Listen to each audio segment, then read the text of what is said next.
नमस्कार। World news में आज मिडिल ईस्ट जंग की आग में झुलस रहा है। इजरायल और अमेरिका के हमलों ने ईरान को बड़ा नुकसान पहुंचाया है। ईरान के सर्वोच्च नेता खामेनेई अब इस दुनिया में नहीं रहे, जिसके बाद पूरे ईरान में शोक की लहर दौड़ गई। ईरानी सेना ने बदला लेने की धमकी दी है।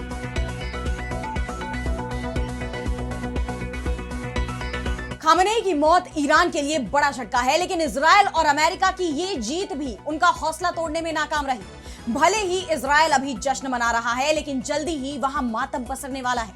ईरानी सेना ने बड़ी तैयारी कर ली है। उसने सख्त चेतावनी दी है कि ट्रंप और नेतन्याहू ने पार की रेड लाइन, भुगतने होंगे नतीजे।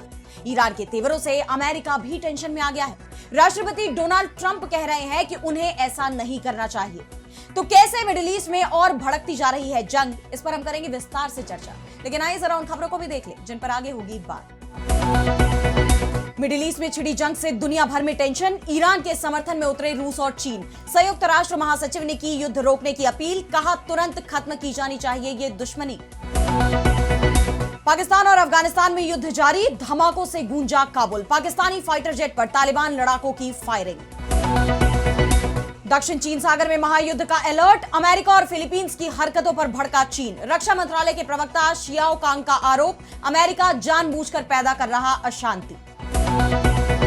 और चलते चलते में देखेंगे मंगल के आसमान में धरती की तरह कड़कती बिजली को नासा के हाथ लगा बड़ा सबूत। इन सभी खबरों पर हम विस्तार से करेंगे बात, लेकिन पहले एक नजर हेडलाइंस पर।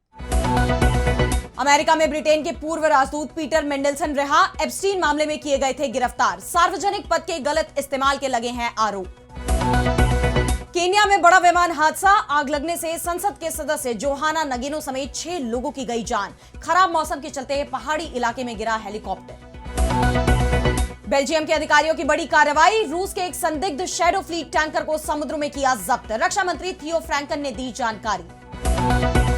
1 से 5 मार्च तक सील रहेगी भारत और नेपाल की सीमा। नेपाल में होने वाले चुनाव को लेकर लिया गया फैसला। सिर्फ आपातकालीन सेवाओं को ही जांच के बाद मिलेगी सीमा पार करने की इजाजत। तो मिडिल ईस्ट में भयानक जंग छिड़ी हुई है।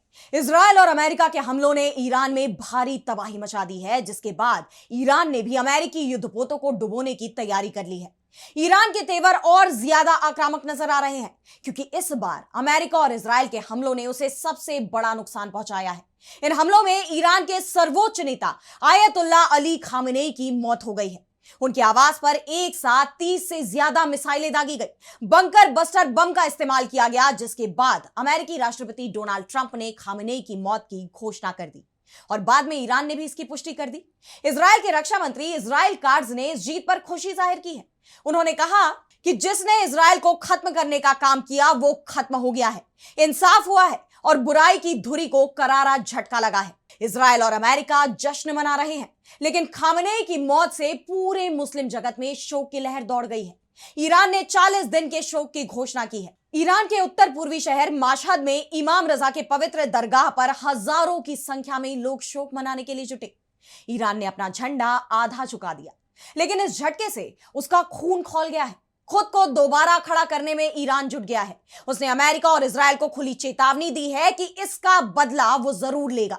ईरान की संसद के स्पीकर मोहम्मद बाघेर गलीबफ ने कहा कि हमने इन पलों के लिए खुद को तैयार कर लिया था और सभी हालात पर विचार किया था।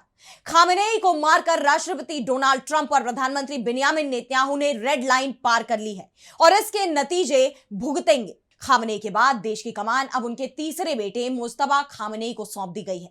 ब्रिगेडियर जनरल अहमद वाहिदी को ईरान की सेना का नया कमांडर इन चीफ नियुक्त किया गया है। ईरान ने देश का शासन चलाने के लिए काउंसिल की भी घोषणा की है। सरकारी न्यूज एजेंसी IRNA ने बताया कि एक 3 सदस्यों वाली काउंसिल आने वाले कुछ समय के लिए देश में लीडरशिप की सारी जिम्मेदारियां संभालेगी।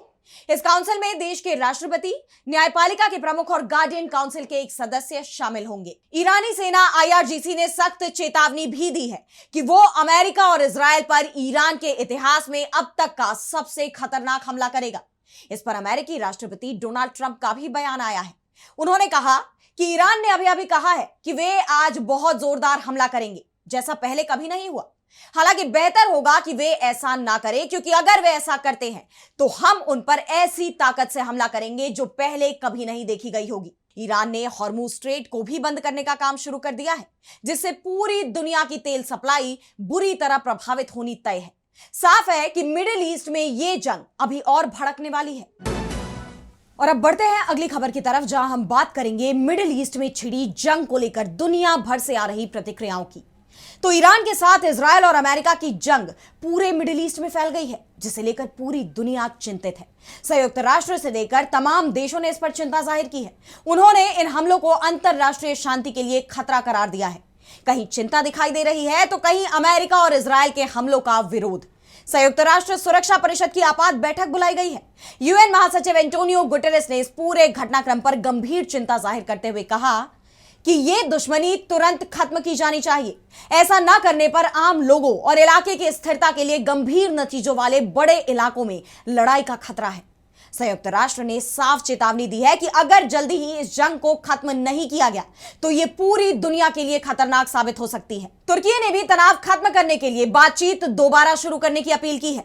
उसका कहना है कि इन घटनाओं से हमारे रीजन और ग्लोबल स्टेबिलिटी का भविष्य खतरे में है। Ukraine, Qatar, UAE, Bahrain, Kuwait, Saudi Arab जैसे देशों ने ईरान के जवाबी हमलों की निंदा की है। वहीं यूरोपीय संघ, जर्मनी, फ्रांस और ब्रिटेन जैसे देशों ने शांति की अपील की है। फ्रांस के राष्ट्रपति इमैनुअल मैक्रो, जर्मनी के चांसलर फ्रेडरिक मर्ज और ब्रिटेन के पीएम कीयर स्टामर ने संयुक्त बयान में कहा है कि हम पश्चिम एशियाई देशों पर ईरानी हमलों की कड़े शब्दों में निंदा करते हैं। वहीं बेल्जियम ने कहा कि ईरानी जनता अपनी सरकार के फैसलों की कीमत ना चुकाए, लेकिन रूस, चीन, ओमान, तुर्की और नॉर्वे ईरान के सपोर्ट में उतर आए हैं। रूस ने कहा कि वॉशिंगटन ने ईरान के साथ चल रही परमाणु वार्ता का इस्तेमाल केवल अपने सैन्य हमलों को छिपाने के लिए किया। शांति दूत ट्रंप ने एक बार फिर अपना चेहरा दिखाया है। वॉशिंगटन और तेल अवीव ईरानी परमाणु कार्यक्रम के बारे में चिंताओं की आड़ में तेहरान में सत्ता परिवर्तन की कोशिश कर रहे हैं। चीन ने भी सैन्य कार्रवाई तत्काल रोकने और ईरान की क्षेत्रीय अखंडता का सम्मान करने की मांग की है।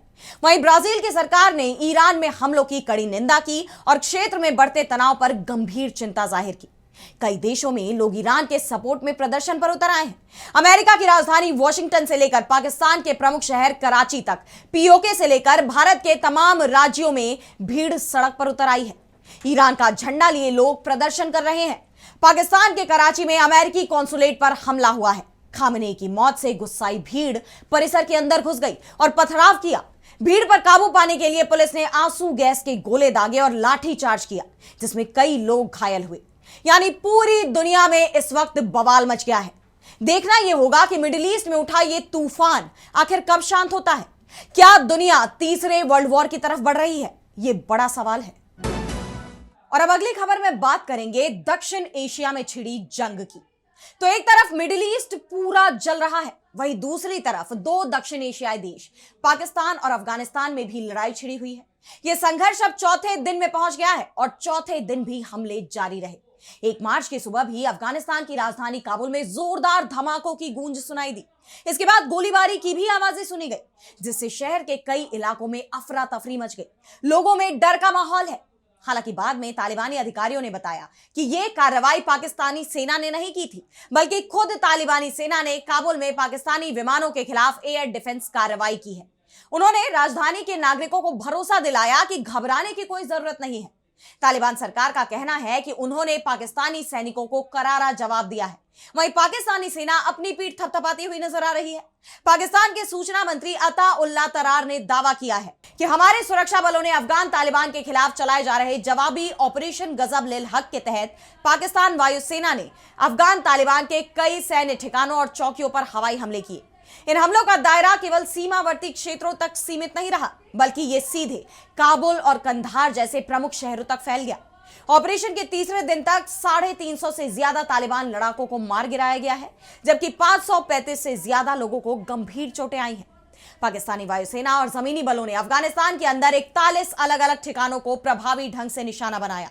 तालिबान की 171 टैंक और बख्तरबंद गाड़ियां भी नष्ट कर दी गई। पाकिस्तानी सुरक्षा बलों ने तालिबान के 26 अहम सैन्य पोस्ट पर कब्जा कर लिया है। पाकिस्तान का आरोप है कि अफगान तालिबान पाकिस्तान विरोधी आतंकी संगठन तहरीके तालिबान पाकिस्तान यानी टीटीपी को समर्थन दे रहा है और वो पाकिस्तान में घुसकर तबाही मचा रहे हैं। इसलिए उसने अफगानिस्तान में एयर स्ट्राइक की और इसके जवाब में तालिबान ने भी पाकिस्तान पर बमबारी की और इसके बाद दोनों देशों में जंग छिड़ गई। लेकिन इस जंग के बीच पाकिस्तान बुरी तरह घिर गया है। एक तरफ अफगानिस्तान की तरफ से हमले हो रहे हैं, वहीं दूसरी तरफ टीटीपी ने भी मोर्चा खोल दिया है। यानी पाकिस्तान इस वक्त एक जंग सीमा पर लड़ रहा है और दूसरी जंग जमीन पर। खबर आ रही है कि खैबर पख्तूनख्वा प्रांत में तहरीके तालिबान पाकिस्तान यानी टीटीपी ने एक साथ कई शहरों पर हमला कर दिया है। टीटीपी ने एक साथ 6 शहरों में पुलिस थानों और सुरक्षा ठिकानों को निशाना बनाकर हमला किया, जिसमें कम से कम 11 लोगों की मौत हो गई और कई लोग घायल भी हुए हैं। यानी पाकिस्तान के सामने एक साथ कई चुनौतियां खड़ी हो गई हैं।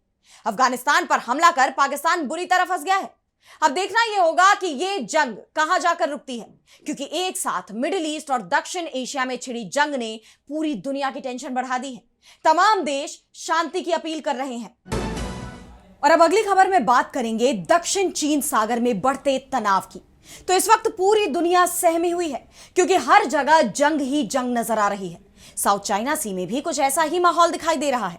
चीन अमेरिका पर बुरी तरह भड़क गया है। चीनी रक्षा मंत्रालय के प्रवक्ता वरिष्ठ कर्नल जियांग शियाओकांग ने अमेरिका पर गंभीर आरोप लगाए हैं। दक्षिण चीन सागर में अमेरिकी गतिविधियों पर चेतावनी देते हुए उन्होंने कहा है कि अमेरिका जैसे बाहरी देश अपनी मिलिट्री पावर दिखाने यहां आए हैं। अमेरिका जानबूझकर इस इलाके में अशांति पैदा कर रहा है। दरअसल चीन की तरफ से 28 फरवरी को सैन्य मामलों से जुड़ी एक जानकारी जारी की गई है।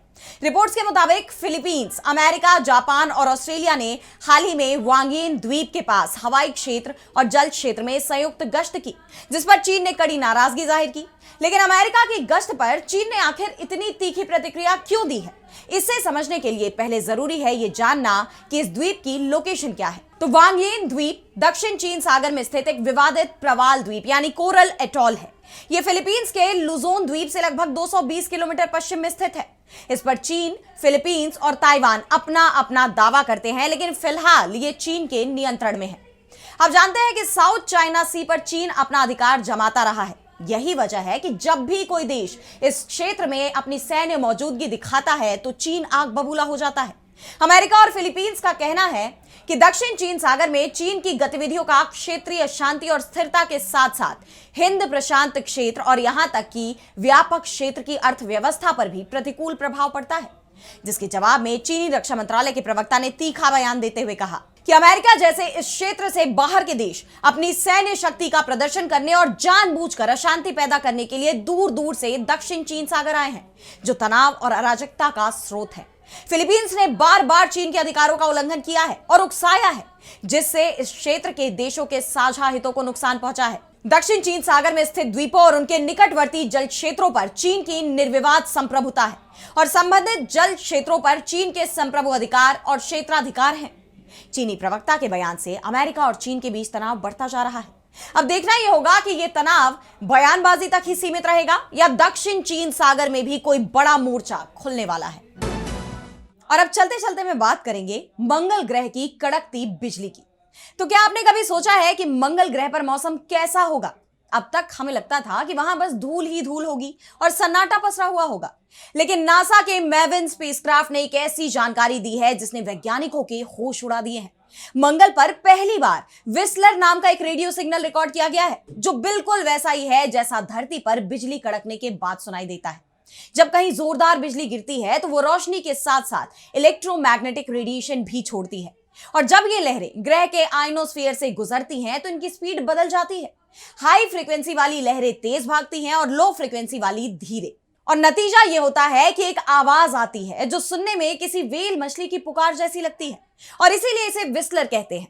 अब इतना तो हम जानते ही हैं कि धरती पर बिजली कैसे कड़कती है, लेकिन मंगल पर तो पानी की कमी है, तो फिर ये कैसे हुआ? दरअसल वैज्ञानिकों का मानना है कि वहां धूल के कण आपस में रगड़ खाकर स्टैटिक चार्ज पैदा करते हैं, और जब ये चार्ज हद से ज्यादा बढ़ जाता है तो बिजली के रूप में डिस्चार्ज होता है। यानी फिजिक्स का ये नियम मंगल पर भी वैसा ही काम करता है। अब इस सिग्नल की बात करें तो यह सिग्नल मंगल की सतह से करीब 349 किलोमीटर ऊपर रिकॉर्ड किया गया था। मंगल के पास अपना ग्लोबल मैग्नेटिक फील्ड नहीं है, फिर भी वहां की चट्टानों में दबे पुराने क्रिस्टल मैग्नेटिक फील्ड ने इस सिग्नल को रास्ता दिखाने में मदद की। ये खोज हमें सिर्फ मौसम की जानकारी नहीं देती है, बल्कि जीवन के संकेत भी दे सकती है। धरती पर भी जीवन की शुरुआत के पीछे बिजली के डिस्चार्ज का बड़ा हाथ माना जाता है, क्योंकि यह ऑर्गेनिक मॉलिक्यूल्स बनाने में मदद करता है। और अगर मंगल पर आज भी बिजली गिर रही है, तो वहां प्री बायोटिक केमिस्ट्री के लिए जरूरी एनर्जी मौजूद हो सकती है। तो अगली बार जब आप मंगल की बात करें, रात में आसमान की तरफ देखें, तो याद रखिएगा कि वहां सिर्फ धूल नहीं उड़ रही, बल्कि वहां भी हमारी धरती की ही तरह बिजलियां चमक रही हैं। फिलहाल आज इस वर्ल्ड न्यूज में इतना ही। देश दुनिया की तमाम बड़ी खबरों के लिए आप देखते रहिए डीबी लाइव और मुझे दीजिए इजाजत। नमस्कार।